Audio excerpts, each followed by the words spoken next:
వసుదేవసుతం దేవం కంసచాణూరమర్దనం దేవకీ పరమానందం కృష్ణం వందే జగద్గురుం. ఓం శ్రీ రాధాకృష్ణాభ్యాం నమ. కృష్ణం వందే జగద్గురుం, అర్జునం వందే జగదే కబీరం. ప్రతి మనిషి కూడా అప్పుల్లో ఉన్నానండి, మరి ఈ అప్పుల బాధ నుంచి నేను ఏ విధంగా బయటపడాలండి అని ప్రయత్నిస్తూ ఉంటారు. మరి 10,000 రూపాయల జీతం దగ్గర నుంచి ఒక 4-5 లక్షల రూపాయల జీతగాళ్ళు కూడా అప్పులు అనేటటువంటివి తప్పవు. దీనికి కారణం కుజుడు. ఆ కుజగ్రహము మనకి మీనరాశిలో 2 ఏప్రిల్ 2026 సంవత్సరం నుంచి ప్రవేశం జరుగుతోంది. అదేవిధంగా మేషరాశికి స్వక్షేత్రగతుడై మరి 11 మే 2026 సంవత్సరం రోజున ప్రవేశిస్తాడు. అలాగే ఆదాయాలు కనుక మనకు బాగా పెరిగినట్లయితే, వ్యాపార అభివృద్ధి మనకు బాగా పెరిగినట్లయితే మనకి ఈ అప్పుల బాధల నుంచి మనం బయటపడచ్చు అని చాలామంది అనుకుంటూ ఉంటారు. కానీ విచిత్రం ఏంటంటే, మీకు ఆదాయాలు ఎంత బాగా పెరిగినప్పటికీ కూడా ఖర్చులు కూడా మీకు తెలియకుండా ఖర్చులు అయిపోవడం అనేటటువంటిది సంభవిస్తూ ఉంటుంది. బంధువుల వల్ల, పరివారం వల్ల, లేకపోతే విందు వినోద కార్యక్రమాల వల్ల, వేరే వేరే ఊర్లు, హనీమూన్లు, తర్వాత తీర్థయాత్రలు, ఈ రకంగా ఏదో రకంగా మరి బంధువుల పెళ్ళిళ్ళు, తర్వాత ప్రతిదానికి వెళ్ళడం, ఈ రకంగా మరి ఖర్చులు అయిపోతూ ఉంటాయి. ఇది అనివార్యం. అటువంటి ఏ కారణంగా వస్తుందంటే గురుడు యొక్క వ్యయస్థితి కారణంగా కొన్ని స్థానాల్లో గురుడు ప్రవేశించడం ద్వారా మనకి ఈ అధిక అనవసరమైనటువంటి వ్యయం మనకి కలుగుతూ ఉంటుంది. మనకు అటువంటి గురుడు కర్కాటక రాశిలోకి మరి 2 జూన్ 2026 సంవత్సరం నుంచి ప్రవేశించడం జరుగుతుంది. అది 31/10/2026 సంవత్సరం వరకు ఉంటుంది. మరి ఏమండి, మాకు ఇప్పుడు 15 లక్షలు, ఒక 20 లక్షల రూపాయల అప్పులు ఉన్నాయండి. ఇవి అన్నీ చిన్న సైజు వాళ్ళ కోరికలు. ఇవి తీర్పోవాలా? దీనికి ఏదైనా సరే ఒక మంత్రం ఇవ్వండి, ఒక యక్షిణి మంత్రం ఇవ్వండి, లేకపోతే చక్కగా తొందరగా వచ్చేటటువంటి ఒక ఉపాయము. ఈ మధ్యకాలంలో రెమెడీస్ అందరూ చెప్పడం వల్ల పాపం ఆ రెమెడీస్ వల్ల తొందరగా మీకు ఫలితాలు వస్తాయేమో అనేటటువంటి ఆశతో ప్రతి ఒక్కళ్ళు కూడా రెమెడీస్ చెప్పండి అని అడుగుతూ ఉంటారు. అసలు మీ జాతకం ఏమిటి? మీ జాతకంలో ఇదంతా కూడా గోచారం అంతా కూడా కోటాను కోట్ల మందికి కామన్ ప్లాట్ఫారం మీద చెప్పబడేటటువంటిది. నాసా మనకి ఎప్పటికప్పుడు విడుదల చేస్తూ ఉంటుంది పైన ప్లానెట్స్ ఎలా తిరుగుతున్నాయి, గ్రహాలు అనేటటువంటివి. దాని లైవ్ రిపోర్ట్స్ని చూసి మనం మీ యొక్క వ్యక్తిగత జాతకాలను మనం చూసి చెప్పినప్పుడు మనకు అర్థమవుతూ ఉంటుంది ఎప్పుడు అప్పులు తీరతాయి, ఎప్పుడు ఏంటి అన్నది. మీరు దాన్ని చాలా వెరీ క్యాజువల్గా తీసుకోవడము, ఫోన్ ఉంది కదా అని కొట్టేసేయడము, మామూలు జ్యోతిష్కులకు కొట్టేసినట్లు కొట్టేసి నా ధనుసు రాశి అండి బాగుంటుందండి అట్లా అడగకూడదు. అలాగే నా అప్పులు తీరిపోతాయండి, నాకు ఈ యొక్క రెమెడీస్ చెప్పేసేయండి, నాది గురుడు 4వ ఇంట్లో ఉన్నాడండి, మీనరాశి అండి, ఇట్లా అస్సలు అడగకూడదు. అందువలన ఎందువల్ల ఇలా అయిపోయింది అని అంటే, యూట్యూబ్లో మీకు ఎక్కువ మంది మీకు శాస్త్రం తెలియనటువంటి వాళ్ళు, గురు పరంపర లేనటువంటి వాళ్ళందరూ కూడా ఇష్టం వచ్చినట్టుగా ఈ ఛానల్స్ అన్నీ కూడా వాళ్ళు ప్రోత్సహించడం వలన కంటెంట్ కావాలి కాబట్టి ఛానల్స్ ప్రోత్సహిస్తాయి. ఇక ఈ డమ్మీగాళ్ళందరూ వచ్చి చెప్పడం వల్ల ఏమైపోయిందంటే జ్యోతిష శాస్త్రం మొత్తం భ్రష్టు పట్టిపోయింది. మీరు కూడా వాళ్ళ ప్రత్యేకత ఉండాలని గురుడు 4వ ఇంట్లో, 6వ ఇంట్లో శని ఇలా చెప్తుంటే మీరు కూడా అలా తయారయ్యారు. మరి పోనీ ఇన్ని సంవత్సరాల నుంచి వింటున్నారు, మీ అప్పులు తీరినయ్యా? ఇన్ని సంవత్సరాల నుంచి ఉంటున్నారు, మీ అక్రమ సంబంధాలు అలాంటివి ఏమన్నా మానుకున్నారా? ప్రవచనాలు వింటున్నారు, ఎంతోమంది ప్రవచనకారులు, చాగంటి గారు వీళ్ళందరూ కూడా ఎన్నో సంవత్సరాల నుంచి చెప్తున్నారు. ఒక్కొక్కళ్ళు గోశాలు పెట్టుకున్నారు, దేవాలయాలు పెట్టుకున్నారు. వాళ్ళకి అబ్బాయి గురుగారులు అండి డొనేషన్లు ఇవ్వాలండి, ఇస్కాన్ వాళ్ళండి, వాళ్ళు ప్రతి తిథికి కూడా నరసింహస్వామి బర్త్డే ఈరోజు డబ్బులు వేసేయండి, అన్నదానం చేస్తాం, ఈ రకంగా తయారైపోయినాయి మొత్తం అన్ని సంస్థలు కూడా. మరి దానివల్ల ఆధ్యాత్మికత భ్రష్టత్వం అయిపోయింది. కాబట్టి నిజమైనటువంటి ఆది గురువు అయినటువంటి పరమేశ్వరుడు మరి చక్కగా ఆయన సిద్ధాంతాన్ని, ఆయన ఐడియాలజీని with no deviations Lord Krishna చెప్పారు. లార్డ్ కృష్ణ చెప్పినటువంటి ఐడియాలజీని మళ్ళీ చక్కగా పరమేశ్వరుడే ఆయన అవతరించి ఆనందమూర్తిగా వచ్చారు. మరి ఆయన ఈ కలియుగాంతానికి మనకి భగవంతుడు కలియుగాంతం వరకు కూడా ఓం నమో వెంకటేశాయ అని అంటాం. వెంకటేశ్వరుడే కలియుగానికి అధిపతి అని చెప్తాం, కలియుగ దేవుడు అంటాం. అలా కలియుగం తర్వాత నెక్స్ట్ ట్రాన్సిషన్ జరుగుతుంది. నెక్స్ట్ యుగానికి, సత్యయుగానికి వెళ్తారు. అప్పుడు మిమ్మల్ని రక్షించేది ఒకే ఒక్క మంత్రం, బాబానాం కేవలం. బం బం బాబా అంటూ శివుడికి చెప్తాం కదా, బాబానాం కేవలం చెప్పబడింది కలియుగ భవిష్యత్తు పురాణంలో. మరి కల్కి అవతారము మనకి చక్కగా శంభాలా గ్రామంలో పుడతాడని చెప్పారు. ఆ శంభాలా గ్రామమే దానికి గుర్తిచ్చారు, first landscape on the earth అని. అదే గూగుల్ చేసి చూడండి, సింగ్ భూమి, అదే జార్ఖండ్లో ఉంది, బీహార్లో, జార్ఖండ్లో. మరి అది ఆనందనగర్ దాని పేరు.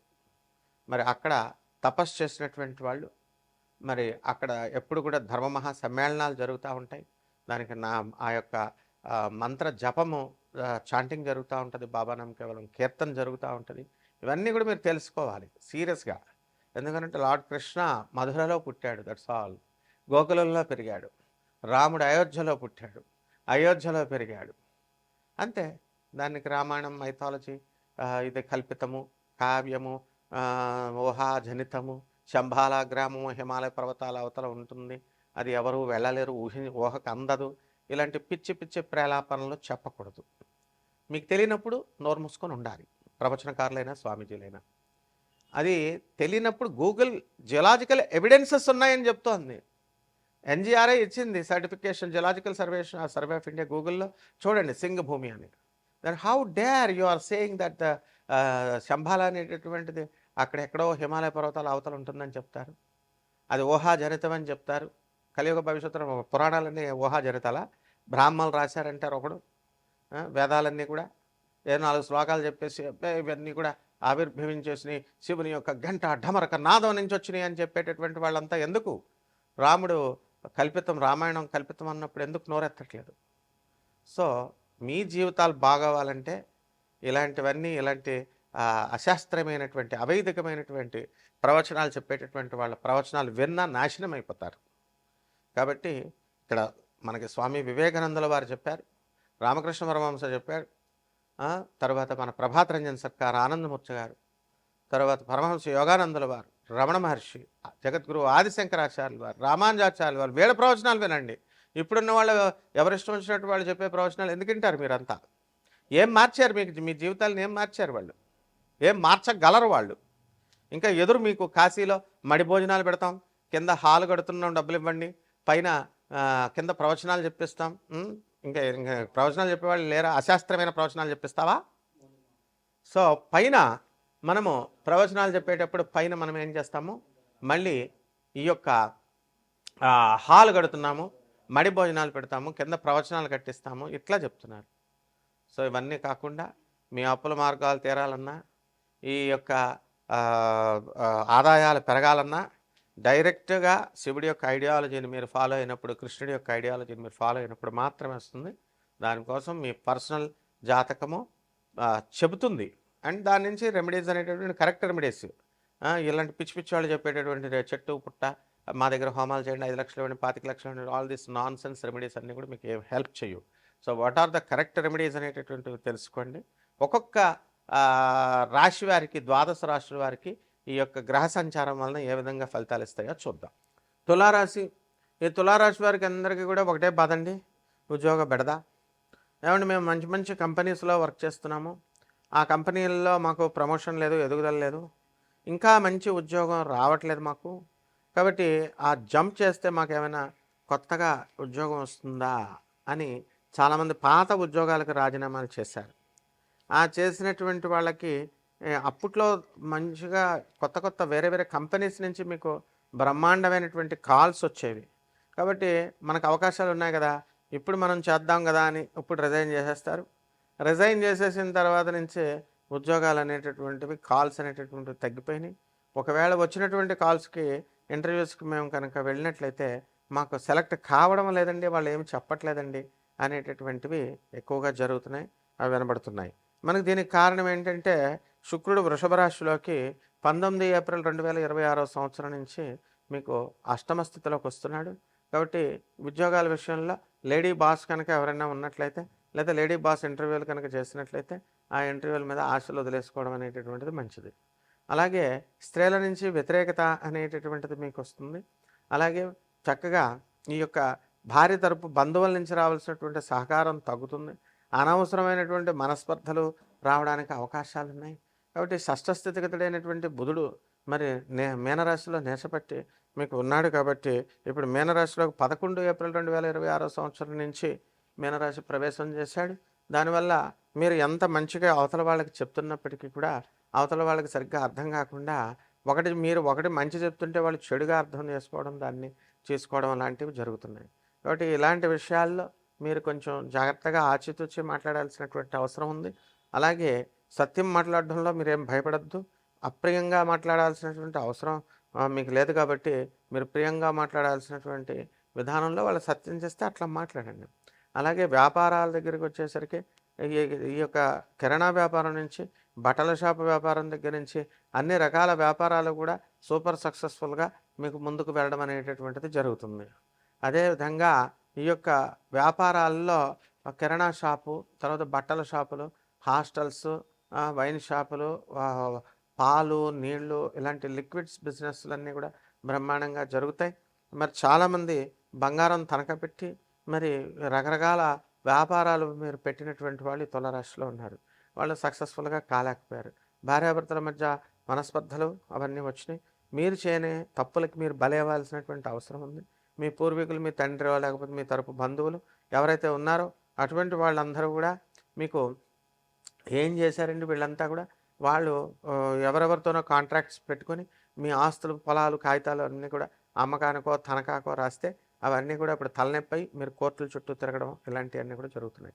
ముఖ్యంగా ఉద్యోగాల లాస్ అనేటటువంటివి క్లియర్గా కనబడుతుంది. కొత్తగా ఉద్యోగాలు ఇంకా రావడానికి కొంత సమయం పడుతుంది.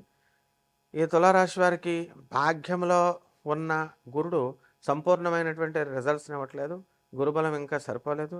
కాబట్టి 2 జూన్ 2026 సంవత్సరం తర్వాత మీకు ఈ యొక్క గురుడు కేంద్రంలోకి రావడం అనేటటువంటిది జరుగుతుంది.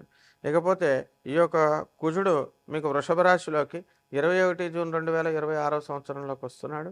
అప్పుడు అప్పుల బాధలు మీకు ఎక్కువగా అవుతాయి. అప్పులు మీరు ఎవరికైతే ఇవ్వాల్సి వస్తుందో అటువంటి వాళ్ళందరూ కూడా మీ ఫోన్లు ఉంటాయి. ఫోన్ వస్తే చాలు భయపడడం అనేటటువంటి విధానంలో మీ యొక్క జీవనశైలి ఉంటుంది. కాబట్టి ఈ యొక్క వృషభ రాశిలోకి కుజుడు మరి 11 మే 2026 సంవత్సరం నుంచి వచ్చాడు. కాబట్టి సంసార విషయాల్లో ఉన్నటువంటి గొడవలు ఏవైతే ఉన్నాయో అవన్నీ కూడా ఆగిపోవడానికి అవకాశాలు ఉన్నాయి. సప్తమ స్థితి కారకుడైనటువంటి ఈ యొక్క కుజగ్రహ ప్రభావం అందులో స్వక్షేత్రగతుడై ఉండడం వల్ల మీకు సంతానం అనేటటువంటిది ఒక చాలా సంవత్సరాల నుంచి జరగట్లేదండి అనుకునే వాళ్ళకి కలుగుతుంది. ఇక పరిహారాల దగ్గరికి వచ్చేసరికి మీరు రాహు జపం చేసుకోండి, రాహు స్తోత్రాలు చదవండి. పిల్లల నుంచి అనేక రకమైనటువంటి టెన్షన్స్ వస్తాయి మీకు పంచమంలో ఉండడం వల్ల. కాబట్టి ఈ యొక్క దుర్గాదేవి యొక్క ఆరాధన చేసుకోవడం, దుర్గాదేవి యొక్క ఉపాసన, మంత్రదీక్ష, ఆ యొక్క కుంకుమార్చన చేసుకోవడం ద్వారా బ్రహ్మాండంగా ఉంటుంది. శుభమస్తు.